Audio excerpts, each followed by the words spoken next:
Olá, boa tarde. Está no ar mais uma edição do NIT Notícias.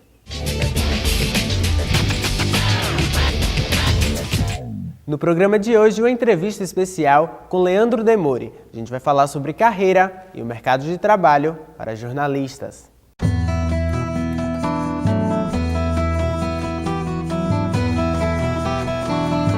Ele é jornalista formado pela PUC Rio Grande do Sul e especialista em jornalismo investigativo. Vamos bater um papo com ele que já está aqui com a gente. Leandro Demore, seja muito bem-vindo ao NIT Notícias.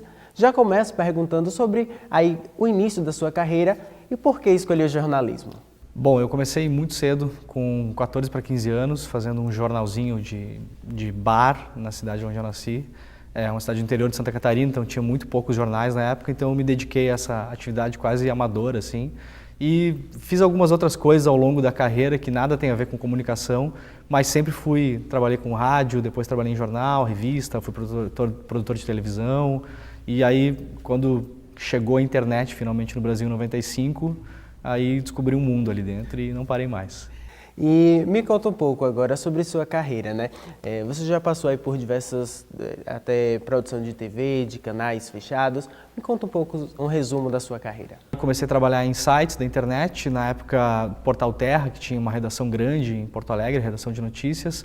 Depois eu passei um tempo fora do país, fui para a Itália para estudar justamente jornalismo investigativo e sistemas mafiosos e acabei fazendo trabalhos como correspondente aí para sites e revistas de jornais do Brasil durante esses 3 anos, então mais ou menos é isso. E como surgiu aí essa paixão, vamos dizer assim, pelo jornalismo investigativo? Bom, meu pai sempre foi um grande leitor de livros policiais, então veio um pouco disso, assim, a convivência com ele, com os livros que estavam sempre espalhados pela casa. Ele nunca organizou uma biblioteca, era sempre uma coisa meio caótica, assim, de emprestar livros e pegar livros.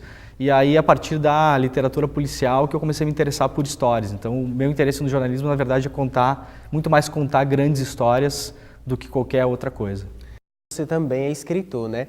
Que acabou de lançar até o livro aqui, o Cosa Nostra, no Brasil. Conta um pouco sobre ele.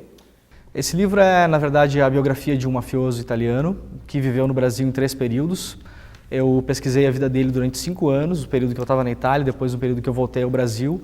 Dei muita sorte de voltar ao Brasil no momento que abriram os arquivos da ditadura militar brasileira. Como ele foi preso pela repressão nos anos 70, então todos os inquéritos policiais não tinham sido tocados ainda por pesquisadores e jornalistas.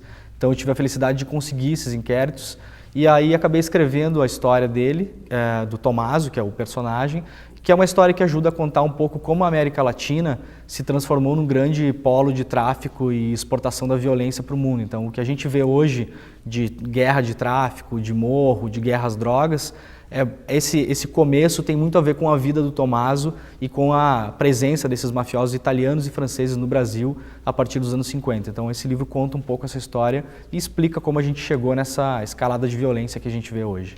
Bacana. Quem se interessou e quiser conferir de perto o trabalho, como é que faz para comprar? Bom, o livro está em todas as lojas online, em todas as maiores livrarias, distribuído pela editora Companhia das Letras, então quem se interessar pode buscar nos sites. Bacana. Leandro, só para a gente encerrar nossa entrevista hoje, você é um apaixonado pelo jornalismo investigativo, qual a dica que você dá para o estudante que ainda está na universidade e que quer seguir na área do jornalismo investigativo? Perseverança e curiosidade. Esse é o básico do jornalismo investigativo e saber que nem todas as investigações vão dar em algum lugar. Às vezes a gente tenta alguma coisa por meses e não tem história, então é uma experiência de frustração constante, tem que ter um pouco essa resiliência de saber que às vezes não tem história por trás do que a gente acha que é uma grande história. Bacana, muito obrigado pela sua presença, Leandro. Obrigado. O NIT Notícias fica por aqui. Uma boa tarde para você e até amanhã. Tem uma ótima notícia. Ainda dá tempo para corrigir o rumo do seu futuro. Transferência externa UNIT. Afinal de contas, não faz sentido nenhum você insistir em estudar em um lugar que não seja o melhor. Quem compara, escolhe a melhor e se transfere para a UNIT. Transfira-se em unit.br/transferência externa. Faça sua transferência externa e bem-vindo à universidade.